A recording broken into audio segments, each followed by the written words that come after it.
Good morning, good evening, good day. Welcome to our webinar on geopolitics in the post-COVID era. I'm Suresh Shenoy, an alumnus of IIT Bombay, and I am currently the president of the Wheels Global Foundation. And it is my distinct honor to act as the moderator for today's webinar, which is being held on a Saturday instead of the usual Friday slot. Wheels was founded in 2005-2006 to solve the big problems that are common to both in United States and in India, particularly those facing the underprivileged. And Wheels addresses solutions for problems in 6 verticals: water, healthcare, energy, education, rural livelihoods, and sustainability, which are actually aligned with the Sustainability Development Goals of the United Nations. Wheels also offers technology-enabled solutions for these areas and form partnerships with many other NGOs. Where solutions do not exist, we encourage research and development at the IITs and other similar institutions through sponsorships. We work collaboratively with partners like IEEE, CII, Pratham, Sevak, Akshay Patra, Habitat for Humanity, and many others. Lately, we embarked on an integrated approach for smart village development, where entrepreneurship is at the core of making these projects sustainable. Wheels is a volunteer organization and depends on the generosity of our many donors. And you can get more information on us at our website, www.wheelsglobal.org and wheelscharitable.org. This webinar is made possible by a generous grant from Smita and Ashok Siddhanti of Endina, an environmental health and safety consulting company based in Washington, DC. A quick disclaimer: all views expressed by the speakers in this webinar are their own and do not reflect nor endorsed by Wheels Global and charitable foundations or its board and its members.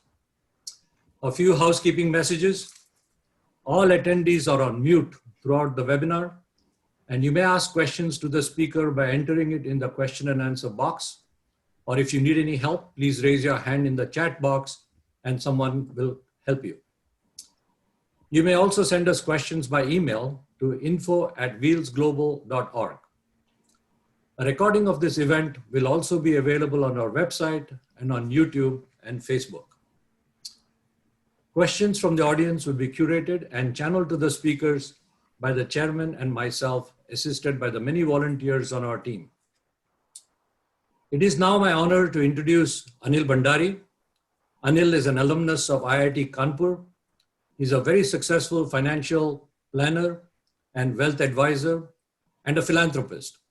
As you can see from his bio on the screen, to me personally, I am really very happy to have him as a chairman of our advisory board and an active participant in Wheels. Over to you, Anil. Thank you, Suresh. Can everybody hear me? Because I cannot see, Yagi, I cannot see myself on the screen, by the way. First of all, I want to welcome Dr. Tharoor. Dr. Tharoor, again, thank you very much for taking the time to spend the time with us with Pan IIT and Wheels. Thank you, Anil. Yeah. Wheels has been hosting these webinars since May of this year, when COVID had us all working from home or in a complete lockdown. These webinars are meant to offer thought leadership and perspectives from prominent people who shape our lives, help to formulate policies, offer their vision for our activities and lives in this digitally driven world where images, news, and viruses appear to spread at the speed of thought. From previous webinars the Wheels has hosted, it has become evident that we are today a very connected and interdependent world where actions taken in any one country can impact not only their neighbors, and as COVID has proven, they can impact the whole world. Institutions like the United Nations were created at the end of the 2 world wars, when lives and economies were destroyed. Thus, this in turn spawned a lot of agencies like World Health Organization, UNESCO, and many others. Today, the world is highly networked with the technological advancements like Google, Apple, Zoom, and several others. So, what role does the United Nations play in such a dynamic world? How much should we rely on history to guide us? What sort of visionary leadership is required in such transient times when there's really no playbook? We are very fortunate today to have with us Dr. Shashi Tharoor, a key member of the Indian Parliament. And Mr. Tharoor has spent his early career holding a key position in the United Nations and has published several books. Lately, a new book called The New World Disorder and the Indian Imperative. This book is a must read. Not only is Dr. Tharoor a member of the parliament, but he's a prolific speaker and has been recognized as one of the leading politicians in the Indian political scene, who writes and tweets very regularly. And he loves tweeting, just like several other people that we know, but not in that same context. Anyway, Mr. Tharoor, Dr. Tharoor, I would like to have you give a brief background overview of your career, how you joined the United Nations, how you entered the politics and served as a minister in the Indian government, and where you've had a chance to shape the Indian policies.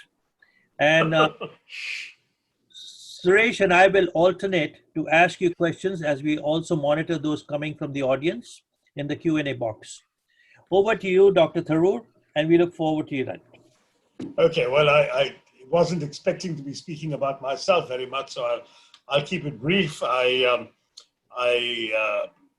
have been around for a while, and many people know the essential stuff. I was born in London, brought up in Bombay, Calcutta, and Delhi, went to graduate school in the States, did a couple of masters and a PhD at the Fletcher School of Law and Diplomacy, joined the United Nations, went on to work for the UN High Commissioner for Refugees, including heading their Singapore office in the early 80s, the peak of the boat people crisis. Moved on after 11 years at UNHCR to the peacekeeping team at UN headquarters in New York, where for my sins I led the team on the former Yugoslavia during the civil war there. And that was obviously quite an experience. Subsequently worked for Secretary General Kofi Annan as, I won't say his right hand, but one of his right fingers. And then I got elevated to be Under Secretary General of the UN myself. I was heading the Department of Public Information, which was also the largest department of the organization. At the end of towards the end of a 29-year career, I was nominated by the government of India to succeed Kofi Annan, contested for the job, came a close second, fell 2 votes shy of Ban Ki-moon in the first ballot, and at the end of the day, left the UN, having, as Groucho Marx had put it, come close but no cigar. Having left the UN, I got into Indian politics the following year, was a candidate in the elections of 2009 from Thiruvananthapuram, a constituency that I've been proud to represent ever since in Parliament. I won 3 elections, including during the Modi wave, so I have acquired a certain level of resilience in the process, I suppose I would say. For the previous 5 years of essentially my second term, I chaired the Parliamentary Standing Committee on External Affairs, having earlier been Minister of State for External Affairs and also for Human Resource Development in the second UPA government. And since the third term began, I have been chairing the IT Committee, Information and Technology Committee of Parliament. Our politics has become much more polarized, much more disagreeable in many ways. It's a constant struggle to keep, shall we say, one's cool and one's level head on all of this, but I'm not here to talk politics. You want to discuss the way in which the world seems to be evolving geopolitically during and therefore beyond the COVID pandemic. And I would say, if I had to say in one sentence, that I think, though it's too early to assert any of this with any certitude, we don't even know how long this COVID pandemic is going to last, it does seem increasingly likely that COVID-19 will inaugurate an era of deglobalization. And I think we are likely to see a world of more isolationism, more protectionism, and consequently also less multilateralism, since you mentioned the United Nations. But I'll pause there in terms of an overall introduction. You did mention my books. I have 21 books out there, with one more coming in November on nationalism. Nationalism as a phenomenon in theory and practice globally, and then specifically in India, and particularly the recent contentions and debates about nationalism. It's called The Battle of Belonging, and it'll be out in November. So I'll pause there. If there are questions you'd like to ask on anything I've said or not said, I'm all yours for this interactive session. Thank you very much, Dr. Tharoor, for those for that background. I mean, it's very, very impressive, and a lot of us who have followed you on your tweets, etc., always look forward to those words of wisdom, if you will. So you talked a little bit about the United Nations and how the world is becoming more polarized. And Anil mentioned that with the United Nations having been formed over 70 years ago at the end of the World Wars. 75th anniversary this year. Right. And given where we are today in a very digitally connected world, what do you see as the future role for United Nations, if there is one? No, there should be one, because at the moment there is no substitute for the United Nations. But I will say that my worry has increased dramatically during the COVID pandemic with the United States' decision to pull out of the World Health Organization at a time when many of us thought that the existence and spreading of a global pandemic underscored the message that we need to cooperate across borders and between nations all the more to deal with this kind of phenomenon, what Kofi Annan in his time would call problems without passports, the problems that cross all frontiers and that no one country or even one group of countries could solve alone, that were truly universal and required universal cooperation. But the fact that President Trump went the other way, the US had already pulled out of UNESCO, now it's pulled out of WHO, and there's a real worry that this may be a harbinger of a greater unraveling to follow, an unraveling of the entire international system so painstakingly constructed after World War II. And in some ways, a UN that was able to demonstrate its relevance, even during a Cold War in which the US and the Soviet Union were in completely polarized opposite camps, its utility is being questioned in a world in which we don't have that kind of binary. Yes, the US and China seem to be locked in increasing hostility, but they're also much more interpenetrated, particularly economically, business terms, investment, travel, and all of that, including students in each other's countries and travel, tourism, all of that, much, much more than the US and the Soviet Union ever were in the Cold War. And yet, people are saying, we can't get anything done out of the UN because anything we want, the Chinese will veto, anything they want, we will veto. Why do we need the UN? And that kind of conversation coming out of the country which is hosting the UN worries me increasingly. I don't know how your elections are going to turn out in the US in November, but if it turns out that Mr. Trump is back, I think many will say that all bets are off for the future of multilateralism, because we are looking at a time when Mr. Trump is symptomatic of a larger phenomenon of sovereignties being reasserted by countries across the world, and increasingly treaties and trade agreements are being questioned more and more. Logically, multilateralism could be the next casualty. So that's very interesting. You should bring up China and their rising power, if you will. The fact that the United States and Trump has very successfully sort of tried to separate themselves, build this chasm between China and the United States. What role do you see the US playing going forward, since, regardless of who gets elected in climate control, in international relations and so forth? Well, I'm not sure you can say regardless of who gets elected. Indians can say regardless of who gets elected, our relations with the US are bipartisan, and that's still largely true. We've seen it with the very different Democratic and Republican administrations of Clinton, Bush, and then Obama, and even to some degree the first term of Trump. So Indians can say that, but for the globe and for the issues you mentioned, I don't see how regardless who gets elected is even a viable concept, because For example, on climate change, Biden's policies are diametrically opposed to Trump. Trump is still a climate change denier. When you look at issues of international cooperation, Trump is very much America first. Biden is old school foreign policy establishment. So I don't think that, I think the answer very much depends on what happens in the second week of November, or with all the confusion about paper ballots and mail-in ballots and the likelihood of one or the other contesting the outcome.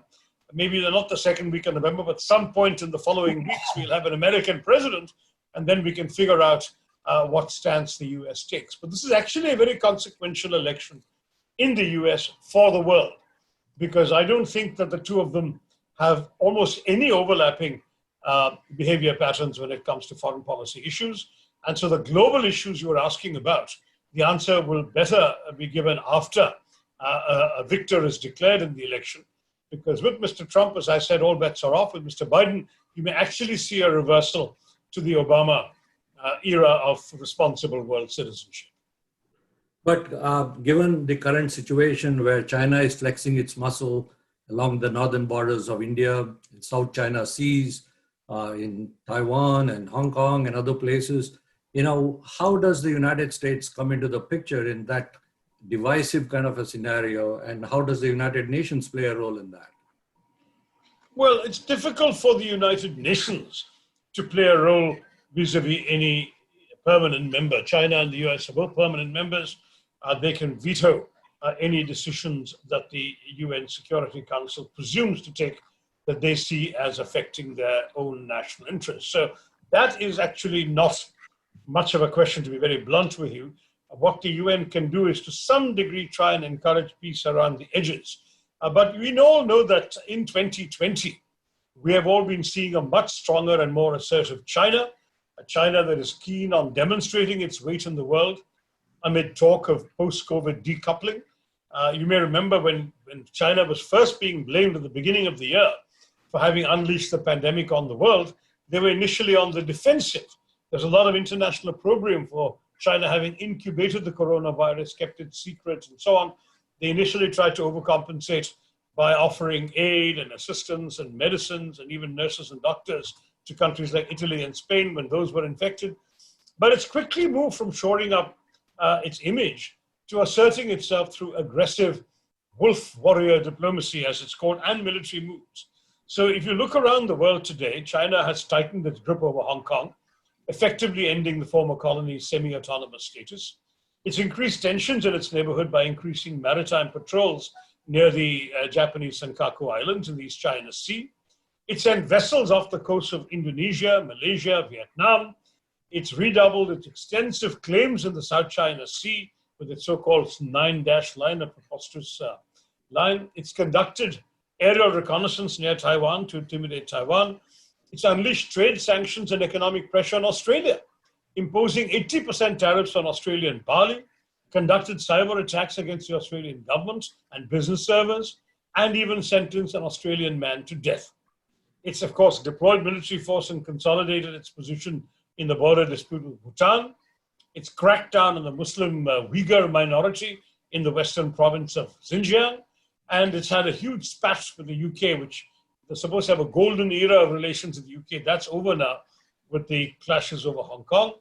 And of course, as you rightly said, they have actually taken territory on the line of actual control with India. So you're looking at a very brazen, very boldly assertive China today. And I think very clearly, a number of countries are going to have to push back. The US has made it very clear. They believe that they are seeing the need to contain China. The containment policy is one that they have been essentially advocating. India has so far been quite hesitant to buy into that for various reasons, including the fact that we share a direct border with China. And if China decides to turn tough on us, the Americans won't be around to face the boots and the bullets. We will. So there's been a certain willingness to say, yes, we find a lot of common cause with America on things like the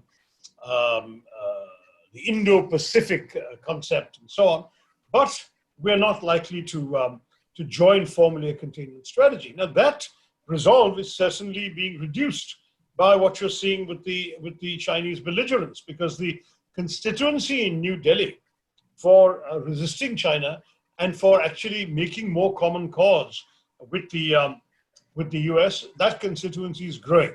And you may have noticed that the so-called Quad, which brings together the quadrilateral partnership of the US, Japan, Australia, and India, has been gaining in strength. They've been signing mutual logistic support agreements with each other. They seem to be exchanging more information with each other, and all four of them are likely to participate in India's annual Malabar naval exercise, which last year and the year before the Americans and the Japanese were part of, but this year they're inviting Australia as well.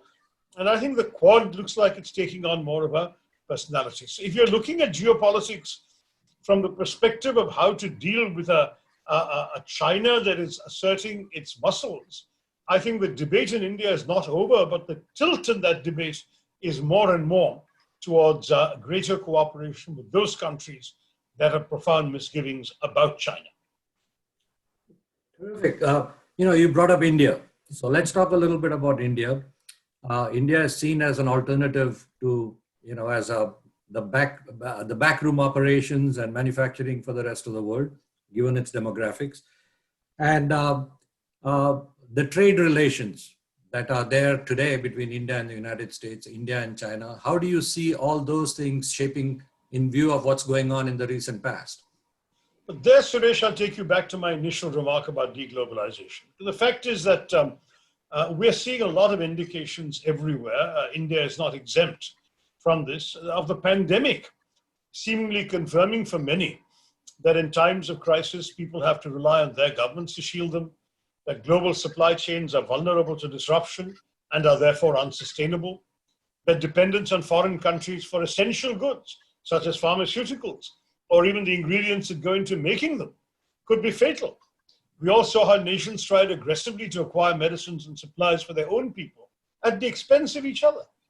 There's therefore been a rush to reset global supply chains and raise trade barriers. More and more demand for protectionism and self-reliance, even in India, Mr. Modi talking about Atmanirbharta, for bringing manufacturing and production value chains back home, or at least closer to home. All of this is mounting. So I would say the global flow of capital investments capital and investments is under question. Multi-border pipelines and energy grids may become less and less feasible. International travel across free and open borders has already been massively interrupted. Right. So the future of all this seems very vulnerable in the post-COVID era. And if you look at the world economy, which had thrived since globalization began in 1980, which explains the Indian rise you mentioned, that rested on an open system of free trade, which had already been shaken by the financial crash of 2008-9. Then under Mr. Trump, the American trade war with China came in. And now with the coronavirus, exports are falling everywhere. Indications I'm reading are that world goods trade may shrink by 30% this year, if not more. So, and on top of that, you've got the sort of pressure to decouple from aggressive new China. Japan, for example, has set aside $2.25 billion in incentives for Japanese companies who pull out of China, mainly to bring them back to Japan. But part of that is set aside even for those who are willing to go to a third country, not Japan and not China. Now, this is going to change the world in many ways. Why do we think we will be exempt from it? I think that if there's going to be more and more countries doing things, if Americans basically say, we will now prefer to do without inexpensive Chinese labor and Chinese government subsidized inputs and live without the old era of cheap globalized goods, provided all the things that are being made in China will now be made in America and employ American workers who will then make the money to be able to buy more expensive goods, the sort of a pre-1980 reversal. Why would anyone then think that India will gain from that? Because obviously, Mr. Modi has been shouting "Make in India" for some 6 years now. And very, very, very few people have come to make in India. And some of those who did, like automobile manufacturers, have been closing down during COVID. So I'm sorry to say, I don't mean to sound a totally pessimistic note. As an Indian, I really want to believe in the future of my country. But we've seen Mr. Modi's colossal economic failures in the last 6 years. We have before the COVID pandemic, we had the highest unemployment rates recorded in the last 45 years. With COVID, it's the highest unemployment rates of all time that have ever been recorded in India. We have a GDP that was already in free fall because of the demonetization disaster inflicted by a whimsical prime minister on the nation in 2016. Now we have the COVID pandemic setback of the lockdown, where, as you all know, because it's been widely publicized, 23.9% of GDP disappeared in the course of the first quarter. So we are looking at a very, very bad time for India at the moment. And I'm sorry to say, I don't see any evidence that the government has any impressive ideas to lift India out of this morass. We in the opposition have been demanding a fiscal stimulus since April. Ironically, countries less committed to welfare, like Britain under a conservative government, have done a better job of giving a fiscal stimulus to businesses, protecting the wages of employees so they will not be fired by companies, all of that, than India has been able to do. So I cannot suggest that we are ready and poised to sort of move in where China vacates space for America or anybody else. Nor do I fear that Mr. Trump's America wants to take things out of China and put them in India. I think they largely want to take them out of China and put them back in America, or at least in the NAFTA countries. So this is where I think we are facing a period of grave uncertainty. But I'm not at all confident that the premise behind your question is going to work out. Well, you're probably too close to the trees, and whereas we, having lived away from India now for over 40 years, see the forest. And what we see is, significant progress. So without getting into local politics, let's get back to the United Nations, if you will. India, India has been wanting to get into the Security Council for some time, and that hasn't happened. And it has always not happened because of Chinese objections. What are your thoughts on that? And, why is that the situation? And is that, considering that India is now has surpassed China in its population, do you think that India should be part of the Security Council? And, why isn't that happening?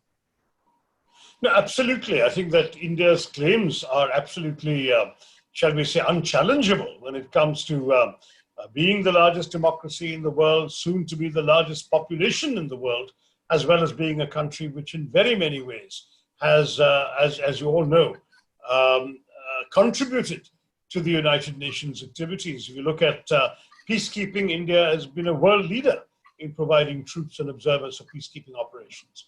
Even the UN's Democracy Fund, India was for some time the joint largest single donor, is now, I believe, the second or third largest donor. We've continued to support the UN's activities in a number of areas. And of course, as a voice for decolonization, a voice against apartheid, a voice on many of the key issues that the United Nations has advocated over the years, we are, shall we say, a member in exceptionally good standing of the organization. The problem is not with India's credentials or any other country's credentials. The problem, it seems to me, is with the fact that in any Security Council reform, India cannot gain alone. Other countries, there will have to be a comprehensive reform of the Security Council. And the Security Council can only be reformed by amending the UN Charter, which itself takes, as you probably realize, a huge effort. It requires, first of all, a resolution of the General Assembly to be supported by 2/3 of the member states. You've got to get 128 countries on board any formula for reform. And then it's got to be ratified, and ratification is a parliamentary procedure in most countries, by 2/3 of the member states, including all 5 permanent members. So you not only need a formula that is acceptable to 2/3 of the world, it has to be acceptable to the very countries whose powers you would dilute by adding new members. And on top of that, within those countries, there's got to be enough consensus that, for example, some rogue US senator doesn't just block the ratification of that agreement. Or that the Chinese who don't want it to happen say, well, I'm sorry, our People's Congress is not going along, so we can't ratify, whatever. So in these circumstances, the bar is so high. And as a result, we are in a position where no one anymore seriously believes that Security Council reform is imminent. I was at the United Nations when Dr. Boutros Ghali, the Secretary General of the time declared in 1992 that in time for the 50th anniversary of the UN in 1995, he wanted to see Security Council reform. Well, the 50th anniversary has gone by, the 60th has gone by, the 70th has gone by. On October 24th, the UN hits its 75th birthday. I don't think that anyone is expecting that even by 80, we will be any closer. So permanent membership of the Security Council may not happen. My bigger worry, though, is for the UN, which is that the more that countries as consequential as India are kept out of the mix, then the greater the risk of delegitimizing the decisions of a body like the Security Council if it's seen as less representative. In other words, when the UN imposes sanctions from the Security Council, every country is supposed to follow, right? But imagine a really major, if India is the third largest economy in the world after the US and China, one of the biggest militaries, hugely influential, population much more prosperous, educated, etc., all the things that we want to see happening for India. If all that happens, and India is still not a permanent member, but the UN Security Council, led by other countries, imposes sanctions on our neighborhood, on some country in our neighborhood, in a way that affects our direct interests or our direct trade or even our oil and gas supplies, as we're seeing with Iran today. Do you think that India will feel obliged to honor this? They'll say, why should we listen to these, by now irrelevant Britain and France or Russia or whatever telling us what we can and cannot do? We'll ignore it. If that happens 2 or 3 times with 2 or 3 countries, that's the end of the UN as an effective body. So my argument for the UN, whenever countries like Spain and Canada and so on say they're objecting to Security Council reform, because I think it's bad enough that there are 5 permanent members, why should there be a few more? My answer is, if you don't make the body more representative, and you therefore find it becoming less legitimate, and then the body itself loses credibility and is abandoned by the big powers, where does that leave all of you middle-sized countries? Your security and your leverage comes from your influential role in a universal body. But because you have prevented it being reformed, you will end up paying the price of losing this forum. That's my argument, because very frankly, there is a ready-made alternative in the G20, which no one is elected, has no charter, no rules for amendment. They are a self-appointed body. If they decide that they are going to really substitute themselves as not just the macroeconomic body that the G20 is, but also as the principal forum for running the world, for example, I'm not saying it's going to happen. If they decide to do that, then I'm afraid that will be, good night and sunset time for the United Nations. As a lifer, as a 29-year-old servant of the UN, I don't want to see that happen. I really would like the UN to become recognized as the world body because of its universality. And that's the spirit in which I'd like to see it work. But for that, it needs to be reformed, and it's done well enough in its first 60-odd years to be worth reforming. That's my message. Thank you. Anil, you wanted to ask a question? Yes, I do. Dr. Tharoor, you brought up a very interesting note on the United Nations. If we look at the United Nations over the last, let's say, 20 years, the question that from the audience has been asked is United Nations really an effective body anymore? Or is it just a body which holds those sessions once a year, which have become a real networking sessions for the politicians to meet and exchange ideas and have fun? But really, I mean, nothing has really come out of the United Nations which has been implemented and been enforced. So that is a question from one of the audience members. No, actually, that's a misunderstanding, because the UN, you see, is both stage and actor. And what you're talking about is the UN as stage, which is where the forum where all member states come together and talk. And frankly, that's pretty useful too, because as Churchill memorably said, jaw is better than war. Far better that countries get together and have cocktail parties and talk to each other than that they shoot at each other, as had happened in the first half of the 20th century before the UN was established. But the larger point about the UN is the UN as actor, and that is the Secretary General, his staff, the troops placed at his disposal when it comes to peacekeeping, and the various agencies in various fields. World Health Organization, International Labour Organization, UNICEF working for children, UNHCR working for refugees, the UN Development Programme. Every UN body that has stepped out and actually got into the field and tried to help people using the state of the art that the world is able to offer in terms of its capacities and resources made available to it by member states. And that's actually been largely very effective and highly appreciated, which is why Trump bailing out of the WHO was such a shock. Coming back to the other aspect of this, which is the agenda setting function of the UN, quite apart from the cocktail parties and the speeches, which may or may not bore you, a lot of the major gains in shifting the globe's consciousness of global issues has happened under the UN's watch. Environment, going back to the Stockholm Conference of '73 and subsequent UN conferences since, ending up most recently with Paris. You've got the entire global consciousness of human rights through a series of UN conferences. You've had the state of the world thinking about urbanization through the Habitat conferences. Of course, the World Health Assembly every year is considered crucial by doctors, epidemiologists, people dealing with all sorts of pandemic and epidemic diseases. So the UN and the system as a whole should not be reduced just to the speeches you see on television during the General Assembly. That's one part of it, but there's all this other stuff that's happening. And at the same time, the UN is a custodian for a whole number of international treaties that are negotiated in these forums. So it's actually a very, very effective body in all those areas. When I made my earlier comment about the Security Council, that's because our moderator asked about the Security Council. But the larger UN is much more than the Security Council. It includes all of the stuff. Thank you.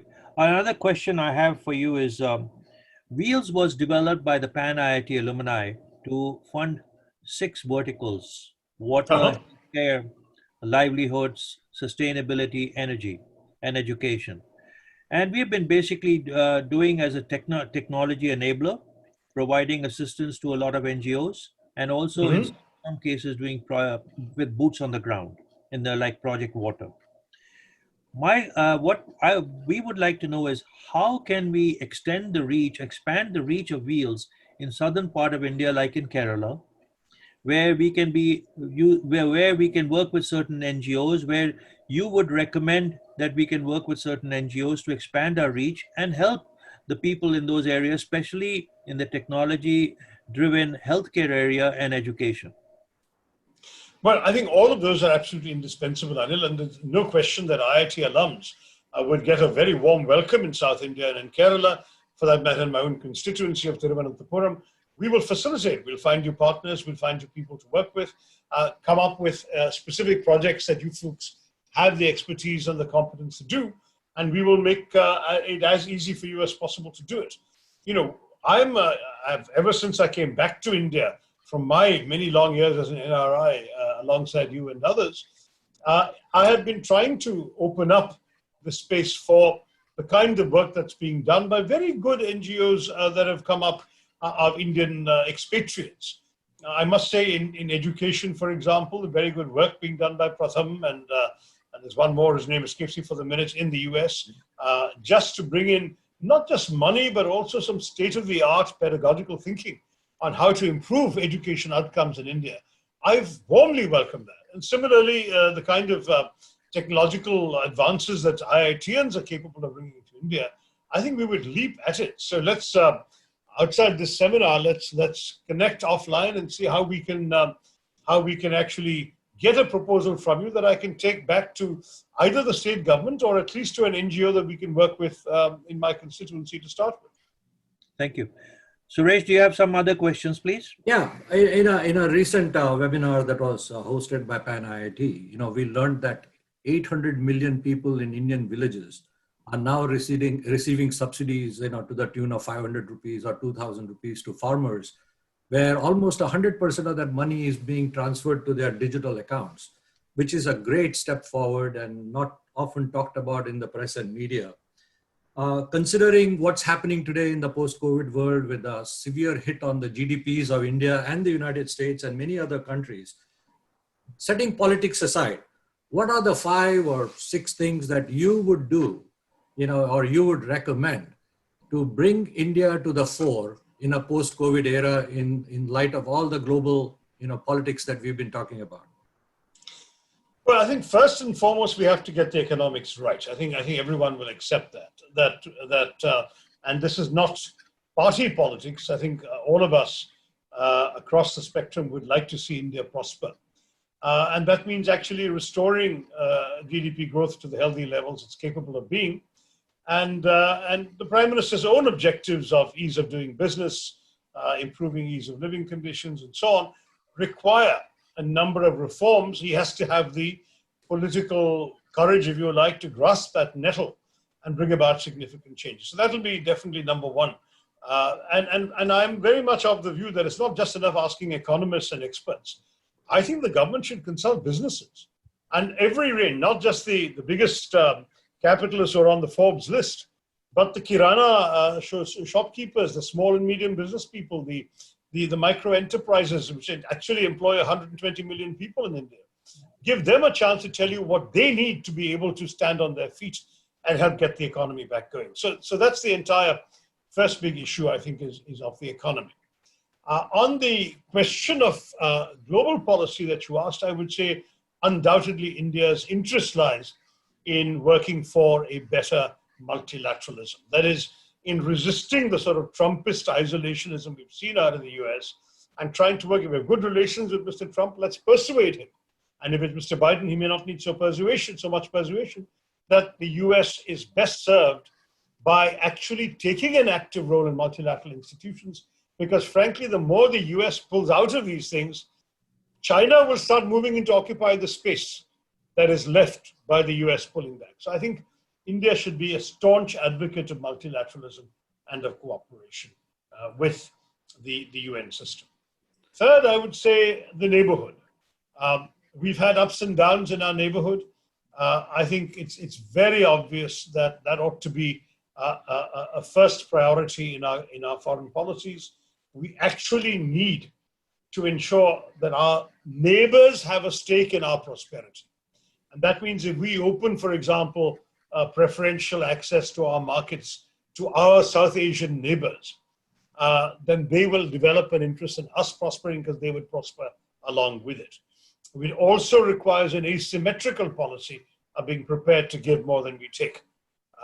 That's been a besetting challenge for us. We are so much bigger than all our neighbors that if you sat around the SAARC table with all the countries of South Asia, India alone accounts for 70% of the population of SAARC and 80% of the GDP.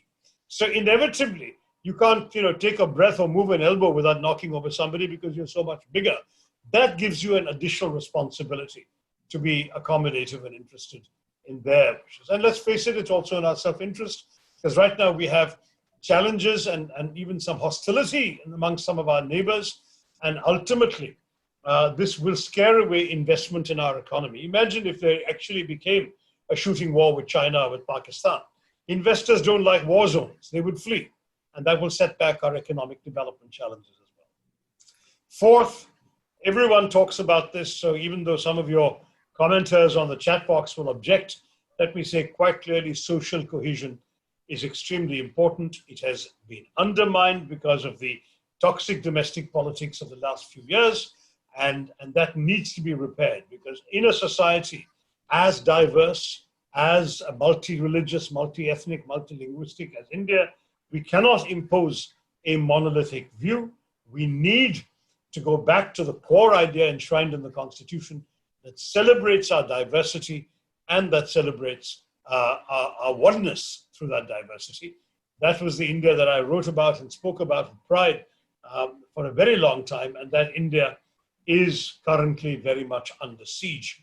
I won't say more since some of your attendees don't want me to quote unquote bring politics into it, but unfortunately this is not just politics, this is the current social reality in our country. And finally, the fifth thing, since you asked for five, I'm going to be a little out of sync with the popular mood and say I think we should revisit our resistance to joining regional trade agreements and regional economic partnerships. We decided not to join the so-called RCEP, the Regional Comprehensive Economic Partnership with a number of Asian countries, because it included China, and we were afraid that if we got into a free trade arrangement that embraced China, we would be swamped, as we have been, I might add, in the normal course by Chinese goods. I think that we therefore took a decision based on our fears more than on our hopes and aspirations. And I think that we, to some degree, sold short those of our own businesses that could have thrived in these countries through our Sept. And we also undermined the gains we could have got by some of the partners. I mean, take one example. We said we are scared that our dairy will be swamped by New Zealand milk. But we completely failed to think, number one, it will be a very tiny minority of Indians who can afford New Zealand milk. Our dudhwalas will be quite safe. They may stop watering as much of our milk as they do right now because of the availability of better options. But equally, New Zealand's cheese technology, for example, could have come into India and said, and we are the largest milk producers in the world, but we are amongst the smallest cheese producers. And I don't mean paneer, I mean internationally consumed branded cheeses. We could do that if we had the right technology here. So this is one example. My point is simply that we need to now be much more open. Now you will notice, or Anil will notice, because it was earlier question, that I took your question literally and only answered about the global picture and the international picture. But I will say that this is premised on our attending to the development issues that you and Wheels are concerned about: education, sanitation, healthcare. These must be given huge priority so that Indians themselves attain a standard of living worthy of the country that has that kind of global impact. Suresh, can I ask one question, please? Thank you. Go ahead, Anil. I got one more after that. Yeah, this is a question again from the audience. Shashi, what they want to know is that you are an MP and you are also responsible for technology, you've been involved with the technology area. What are the things that have you done in your villages, in the Kerala villages, to improve the healthcare that we can learn and we can basically use those in other areas of the country? Well, Kerala's healthcare is a very, very interesting success story, but it goes back generations. It's not an easily replicable model. What they have done is, from the very beginning, there's been an investment. And I say beginning meaning going back to the days of the Maharajas, not just after independence and democracy and democratic elections. The early habit was inculcated, both of education and of healthcare, that people essentially were told that reasonable health and attention in the case of ill health was a democratic right or a citizen's right in Kerala. As a result, we have the whole works that exist only in paper in many parts of the country: community health centers, primary health centers, taluk hospitals, district hospitals. And unlike many places, these actually have doctors, nurses, and medicines in them. And people actually go there and get treated. Secondly, because Kerala is educated and highly democratic in its functioning, there's much more patient buy-in. There are a lot of healthcare communication. Even when COVID started, the way in which information was sent out to the ordinary public and the decisions and the actions were explained to people. Why, for example, isolation was necessary, why contacts had to be traced, why quarantine had to be followed. And as a result, the cooperation of the people and their expectations of the healthcare system were very much better. Third, we have developed a very major infrastructure of nursing care, to some degree of doctors as well, but I think doctors, many parts of India have produced doctors, but nurses, Kerala is the national and globally, one could say, the world capital of nurse production.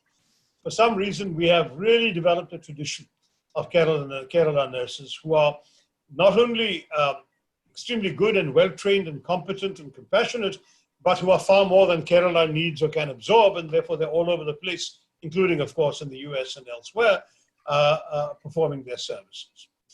And I would say that the support structures required for healthcare, for example, the way in which when the COVID pandemic happened, immediately community kitchens sprung up for people thrown out of work, so they would actually have a place to go and get food.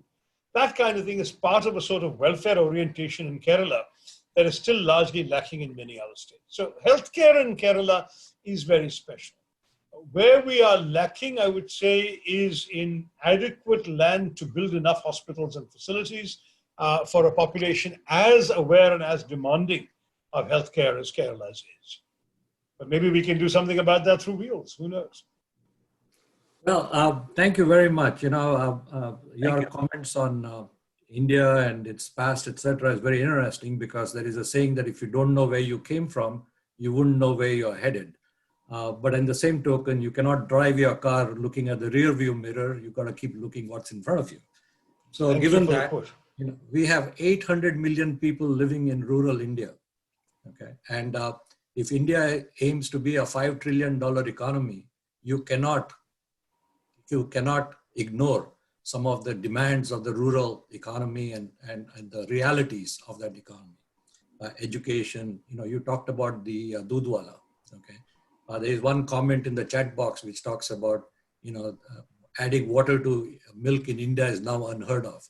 So keeping again political views aside, what do you suggest India should do specifically in terms of rural development, particularly in the north, and how can the Kerala experience, which is 96% illiteracy rate, great healthcare, how can that be translated into a national program? Well, I don't want to pretend to an expertise I don't have. I haven't been a great expert on or worked much in rural development myself. There are experts who've done some very good work, and many of them are known to you. They're well published and well understood. But one aspect that is often overlooked, and we all know the importance of things like toilets for sanitation. We know the importance of remunerative prices for farmers. We know the importance of trying to create opportunities for employment in the areas so you don't have migrants flocking to the cities, all of that. But there's also the question of strengthening people's own sense of agency. That is empowering people in the villages to be able to take decisions for themselves rather than top-down development projects being imposed on them by know-it-alls coming from elsewhere, even from the government or from well-meaning NGOs. That's something that many people, I think, globally have come to that conclusion after many years of trying various kinds of rural development measures.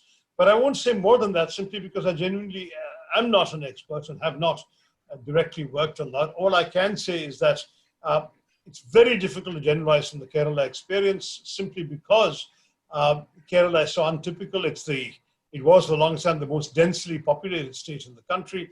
It's also the first state in the country that's now losing population with each census. It's the highest and most literate population in the country. It has, many of its areas have amongst the highest per capita incomes in the country. Kerala is still untypical in all sorts of ways.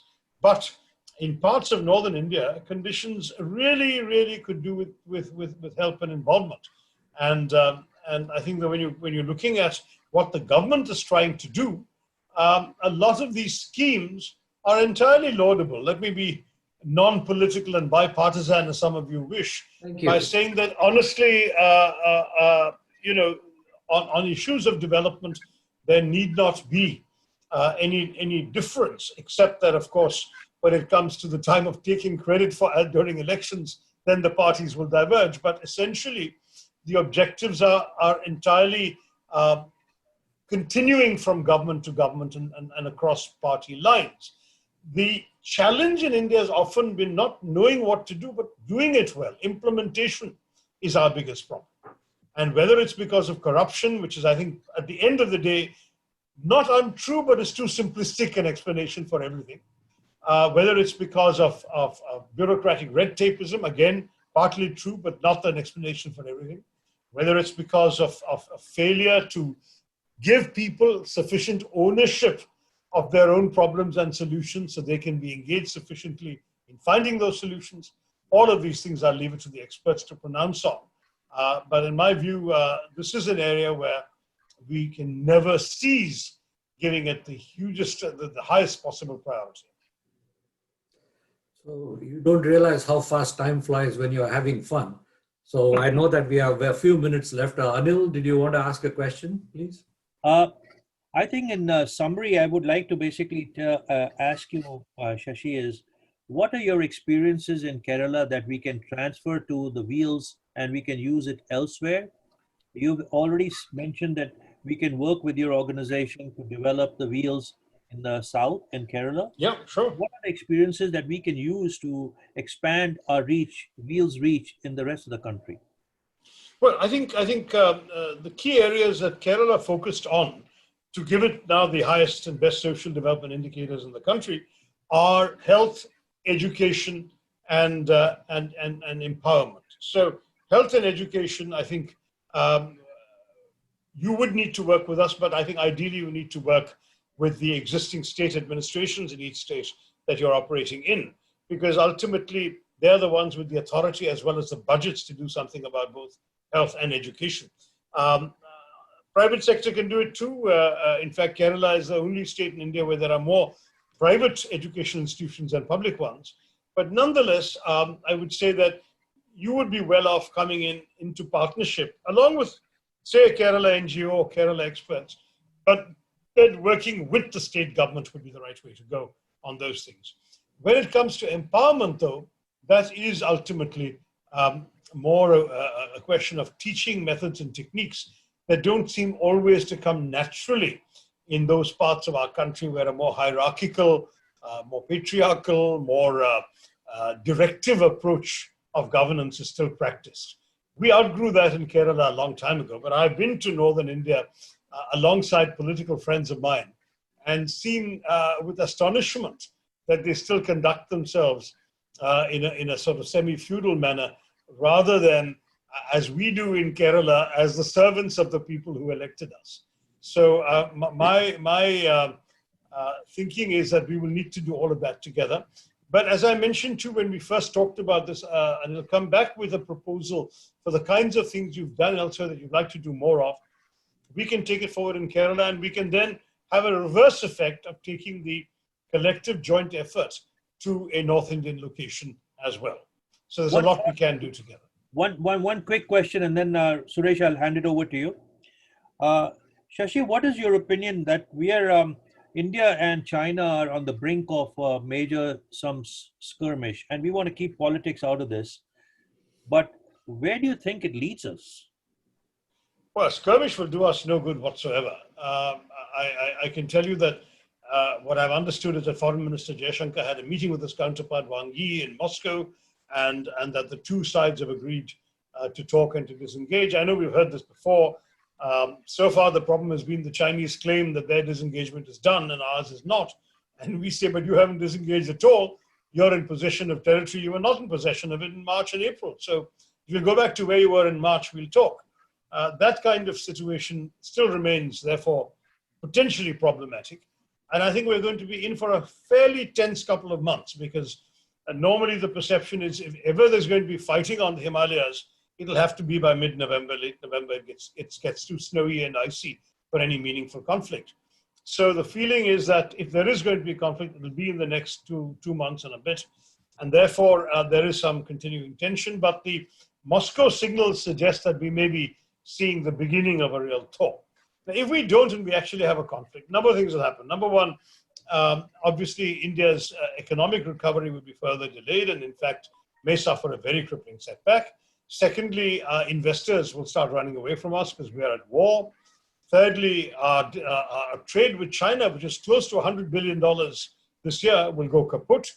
Investments from China, which are current and planned at $26 billion, will also go kaput. And the setbacks, I think, will have a resonance in everything else, including perhaps our need for assistance and involvement in other countries' agendas, which we have so far tried to keep a safe distance from. So to cut a long story short, I would say that we have every interest in avoiding a war, but only if we can do so with honor. In other words, we have seen for some time now, and we saw it as recently as in Doklam in 2017, that the Chinese have a habit of making little inroads or ingresses into territory that is disputed, where usually both sides have been patrolling. They then, instead of just coming and going as they've done before and we've done before, they pitch tents or create an enduring presence. And then they say, okay, let's disengage, let's talk. No real disengagement takes place. A new reality, a new normal is established in that location. And in this sort of creeping advance by China over a period of years, you risk seeing a situation where when the eventual border settlement comes, which China says should be left to future generations, it will reflect a totally different reality from today. So India's got to call that bluff. We can't afford to be humiliated like this. And therefore, if India says, we will talk only if you go back to where you were in March, and if China does not go back in March, then some sort of military activity is likely to happen. One may have already happened in the last weekend in August, when some Indian troops seem to have taken some heights where normally we have not positioned soldiers before. And I think the intention seems to be that since the Chinese have taken territory they have not disengaged from, we need to take territory we can disengage from, so there is a fair swap in a negotiation. That's not a bad tactic. Many of us thought that was the right way to go. But to do that, we will have to now sit with the Chinese across the table and get both sides to agree that both sides will disengage from these positions. Let's see. We cannot surrender. We cannot just let the Chinese unilaterally change the status quo along the LAC. But if the Chinese realize that this particular thing didn't work out so well and they better bide their time, they may well pull back, in which case we can go back, not exactly to business as usual, but to a pre-hostility situation with definitely reduced levels of trust or increased levels of mistrust. War, no, it's not in our interest. But if there is a war, we are the losers, and China has little to lose. Am I correct? Or is there a lot to lose for them too? No, less to lose. I mean, for example, China, we may, from our perspective, see China as a very major trading partner. For them, India only takes 2% of their exports. So a big economy like China can even afford to lose 2% of their exports and take that minor hit. When we block those apps, including TikTok, it seems that the parent company of TikTok, ByteDance, took a $6 billion hit. The number is likely to be a bit exaggerated because I can't believe it's that kind of money that's coming out of the whatever 400 million users they have in India. But the fact is that this kind of thing can hurt individual companies, but the overall Chinese economy will not be easily hurt.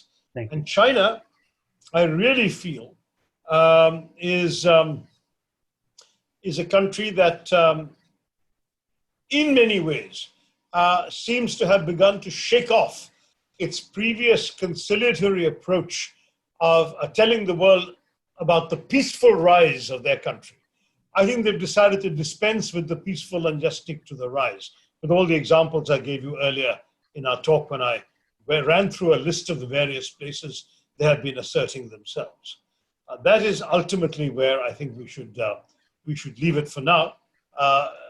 Perhaps we will watch how the situation evolves in the near future. But I think avoidance of war is probably right now in both countries' interest. Certainly it is in ours. Suresh. Yeah. Well, thank you very much. I know that you had mentioned to us that you have 60 minutes for us. Where if we were to go through all the questions, we would probably be here for the rest of the evening for you. So, whether it is going to be a Himalayan Cold War or, as the Americans put it, or whether it is going to be a hot peace, as the Russians have put it, time will tell. But thank you very much. I would like to now invite both Anil and you to make some concluding remarks, and then I will then call this meeting to an end by reading out some of the key takeaways that our illustrious team has been putting together. So, Anil, do you want to go first? And may I excuse myself? I've had a long day. It's past 9:30 here, so I thank you all. Why don't you give us your concluding remarks before you leave? Yeah. We've done that. I mean, I enjoyed being with you all, and I've addressed various IIT platforms over the years. Doing it virtually is a first. I hope that the next time we'll all meet in person, and we will have a chance to discuss issues with all the candor that is actually necessary, I think, to understand the problems and at the same time try to work towards solutions. Thanks very much. Thank you very much, Dr. Tharoor. Anil, did you want to say something? No, I mean, he's got to go. So I wanted to thank him, and I wanted to basically say thank you very much for your time and your insights. And hopefully we can reconvene and work with you and your people in Kerala to learn something which we can use on wheels to expand our reach. Thank you, Dr. Thank Singh. you. I look forward to that. See you, Anil. Thank you very much. For those of you who are in the audience and attending, just a few key takeaways. China is currently moving on aggressively and belligerently in its warrior wolf style, and countries need to push back. The patterns of behavior of WHO and countries like USA and China seem to harbinger a need for a new international system. We need Security Council reforms, as there is a need for United Nations to be more representative of internationally important countries like India to continue to be legitimate in its decision making. Economic agreements with other regional developing countries as strategy to grow our business. The pandemic has shown how countries need to protect and be self-reliant and have national supply chains, and hence this will impact the economies of all countries. There are several other key takeaways. You will be able to read these on our website, or they will be published in PyTech magazine, which is another Pan-IIT initiative. Link to today's event and the recording will also be on our website at www.wheelsglobal.org and wheelscharitable.org, where there is also a donate button.